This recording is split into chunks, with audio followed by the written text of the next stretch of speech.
Hi, Mom. Do you consent to being recorded for this project? I do. Perfect. So, I'll build a little rapport with you. So, when was the last time you talked to Nate before we dive into Nate's life with you? Yeah, last time I spoke to Nathan was yesterday.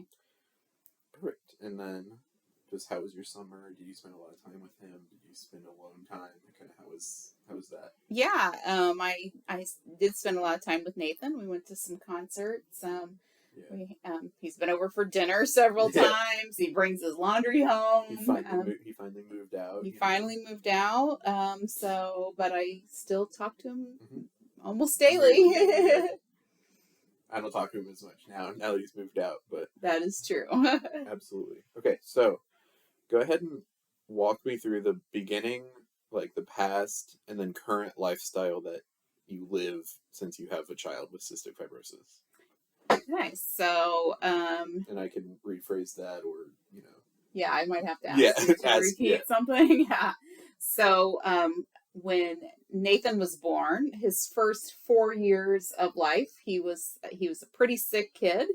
He coughed a lot. He had a lot of mucus buildup. He just seemed to have kind of like cold flu kind of symptoms. And I repeatedly took him to the doctor over and over and over, and they kept putting him on antibiotics with no real diagnosis. So that was his first 4 years of life. And then at 4 years old, now we're starting to have him tested for different things, allergies, just a little bit of things, right? And I worked with a girl who said, "Have you had him treated for or tested for cystic fibrosis?" And I did not even know what that was at the time. No, I hadn't heard of it. And so I remember going to Nathan's doctor, and I was like, I could barely pronounce cystic fibrosis. I was like, could it be this thing called cystic fibrosis? And his doctor said, well, I don't know that it is that, because even though Nathan had all the signs, there was one sign that he didn't have, and he was of average weight and height for his 4-year-old body. And he said, but it's an easy test. We can have him tested. So at that point, at 4 years old, they did a test. It was a simple sweat test. It was something they would place on the back of your hand, and like it collected the sweat, and it tests the sodium level that is in your sweat. And in fact, when we had it tested, his was so high that they thought maybe they made a mistake, and so they retested that again. And so at that point, after the second test, they immediately booked him a room for a 2-week stay at Riley Hospital. And our life with a kid with cystic fibrosis really began at that point. Yeah. So, and then like kind of the past of kind of when I was born, and then how did that affect? Yeah. When Nathan was 5 is when you were born. So life got even crazier, because now I have a child who is sick quite a bit and is in the hospital, and he requires a lot of treatments. And now I have a newborn baby I have to take care of. And of course, having your dad around made it a lot easier. He was so hands-on. We both took turns taking care of both of your needs. Yeah. But it did make things pretty chaotic, and especially in the times where Nathan was hospitalized, because when he was put into the hospital, it was for a week to 2 weeks at a time, which meant one person had to just take care of you as a baby or throughout your life, because these hospitalizations continued for Nathan throughout his life. And then the current lifestyle. So how, now that he's moved out, yes, how does that affect your daily life now? So now that Nathan has moved out, and honestly, and I don't know if you'll come back to this, but throughout the years, his health continued to decline. And I do have, yeah. Okay, so, and then in 2019, his health was really bad, like near double lung transplant levels. And they came out with a a miracle drug. You'll probably get back into this in your questions, but that medication was able to give him his life back, and he was able to find his own apartment, move out. So how it's changed my life is he's now taking himself to his own appointments. He doesn't have, he hasn't been hospitalized since he started this new medication. And like the years leading up to it, he was being hospitalized 4 times a year. Yeah, say a couple, every few months it was. Yeah. So he went from all of that to no hospitalization since 2019. So that's been just a big relief on my heart, knowing that there is a chance that my child is not going to die young. Like, hopefully he will live a long, healthy life now. As far as, all hoping for that. Right? So as far as I'm concerned, well, I guess the main part that I do for him now is I order his medications for him at this time. Eventually, I want to give that job to him, but insurance has been a nightmare. Yeah. And they're always changing things, and and now that he's 26, he just turned 26 this year, he's off of our insurance, and now we are focused on, or he has Medicaid that has been kind of tricky to deal with. And so we have been trying to get all of his medications all cleared away with Medicaid. And then I think once that is all squared away, he can take that on himself. Yes, I hope. I think I hate hearing all those calls that you have. It's a lot of phone calls. So I'll kind of go back into the medicine, the Trikafta. So Nate seems to have grown a lot mentally, especially recently because of the new drug. So kind of walk me through that process of him learning and kind of receiving that drug and how that affected him. And I guess you too. Well, he was hopeful when he heard that this medication was coming out. This was it's called Trikafta because it's a 3-part medication, and 2 of the parts had already been released for people with cystic fibrosis. But he didn't have the correct genetic mutation, so that was only 50% of the people who did. So when they added that 3rd part in, it included him and now 90% of people who have cystic fibrosis. And it could be even higher than that now. They keep doing new studies so they can try to make it work for more people. So the first couple weeks was kind of crazy because he kind of purged all of this. With cystic fibrosis, your lungs fill up, as you know, like with mucus. That was not a good 2 weeks. Yes. And so for all of this time, like his mucus in his lungs has been thick and sticky and sticking there for, over 20 years. It's been just building up. And this medication got in, and it started making everything more slippery. Airways were opened. And he basically was purging for 2 weeks, getting all of this junk out of his lungs. And then he could breathe so much easier again. His lung functions went from being like in the low 20% to up to 56%, which I know you already know. I know that. But it is extreme, like just extreme to learn like all of that stuff. Yes. And go through it too. Right. And I think he is still very scared that anything could happen. They could take him off this medication. What if insurance doesn't want to pay for it? He's on so many medications that can cause liver failure. And if your liver shows any kind of deterioration, he would have to stop taking Trikafta. And his lung functions would probably plummet pretty quickly after being on this.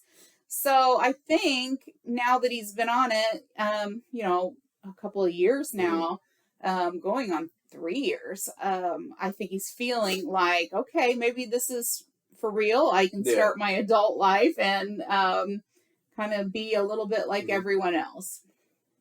So I guess that kind of does lead into this, where does Nate really seem to shine? Like, is it concerts? Was it in school? Was it at home playing video games? Right. I kind of know the answer, but I kind of want to hear it from you, what you think that Nate really shines at. Well, I mean, Nathan is so funny, and he's so inquisitive about a lot of things. If we watch Jeopardy, he can clear up some of the oddest categories on the board.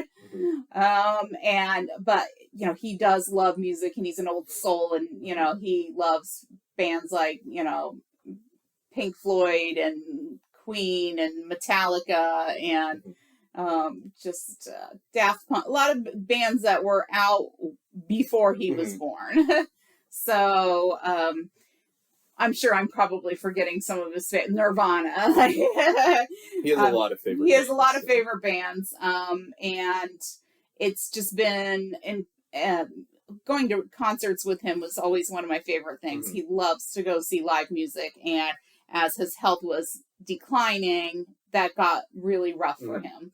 And just this past summer, being able to go and do things, COVID kind of put a block on everything for a couple of years. It was like as soon as he started taking this new medication and started feeling great, the whole world shut down for 2 years. So, but he's getting out there and he just feels amazing. Like, I mean, even though his lung percentage is only in the 50s, that's still way better than in their 20s. Triple what it was before. Yeah, so he feels a lot better. Yeah, he does love his video games, and he's still kind of a kid even at 26. But I think I will be too. So, yeah. Right. What was the scariest part of your journey with Nate, and then what do you think the scariest part was for him? Now you're gonna make me cry. Yeah. I think the scariest part for me was that last final year. Well, there are two things. I mean, of course, his whole life has been scary, just because watching his progression get worse. But finding out that he had CF at 4 years old, and then immediately Googling, going into the hospital, realizing, and like seeing teenagers begging for lung transplants, and thinking like, oh my gosh, like my kid may not live to become an adult. And then coming home and having to learn how to use an IV pump and just watch all the needles, all the different things they had to do, just PICC lines and chest port, and like all of that was terrifying. And then that final year before Trikafta, when he was being hospitalized 4 times a year, and I'm watching his lung functions drop, it was really hard because like I was like just thinking like he is going to need a double lung transplant. We got to the point where we were going to start having to make these plans, and I remember him saying, "What if I don't want a double lung transplant? Is it worth it?" Yeah, because he was like, "I'll still have cystic fibrosis. I might have nice clean lungs." But I'll still have cystic fibrosis, and I will still have to do pretty much everything I've already been doing. But now I'll also be a transplant patient, which means a lot more medication, a lot more hospital visits. Like he was getting to the point in life where he was just done. I'm pretty sure that was his scariest moment. Yeah, absolutely. That was definitely, I think, when his last hospitalization before the Trikafta, a nurse came in. And she said, she looked at his chart and she asked, "Why aren't you on the transplant list?" And I think that was the first time anyone had mentioned it. I mean, we had talked about like these days are coming, but I don't think he realized until she asked the question, like, "Why aren't you already on it?" Like, I think that's when it became very real to him. So we'll kind of go back to happier times. You seem to have kept your cool throughout this journey, at least from what I've seen. I know that last question was a little iffy, but as a parent, how did you like learn to keep so calm? How did you keep your cool? I know like everything seemed really glum in those years, but you handled it way better than I would have. So. Oh, it was definitely not easy. I just always felt like when I was with Nathan, I tried to make him laugh, make him feel secured, I'll be strong for him, try not to cry in front of him. So a lot of times it was me crying in a hallway in the Mhm. hospital by myself or going to the Yeah. car. Those kind of breakdowns where it's not in front of him. And then when I would be around him, like I would have to be the strong one. Yeah. That didn't always happen. No. There were definitely times where, I'm fighting to get medication approved, or, the team of people is holding him down. Like they're holding him Yeah. down so they can do IVs and blood draws, and he's so terrified of needles and always Mhm. has been. He's been traumatized. So those were harder times where I'm sure he felt my anxiety, Yeah. and so it would make him even more scared than he already was. Yeah, it kind of plummeted. Yes. I remember times like that. That was not a good memory. Right. Okay, and then the last kind of question I'll have is if you were to give or have any advice for a future parent of a cystic fibrosis kid, what is like the one tip? What is the one sentence? Oh, just one tip? Yeah, I'll Oh. only let you choose one. If you have a bunch more, I mean, you could No, tell me later. I But really kind of have two pieces Mhm. of, well, maybe three pieces of Okay, advice. three. We'll go with 3 pieces. One, find any and every program you can to help, because there were so many programs that I didn't know because no one had told me that were available Yeah. that would have helped with the expense of having someone with Yeah. cystic fibrosis. It's one of the most expensive diseases you can have. So find those programs that will help you. The second piece of advice, Nathan was never a sports kid, never really any kind of athletic stuff. But if you can push your kid into being physically fit and like doing outdoor activity kind of stuff or indoor activities, anything, like all of those things will help their lung functions. It'll all help all of that gunk that is in their lungs. Like it'll all help it, break up.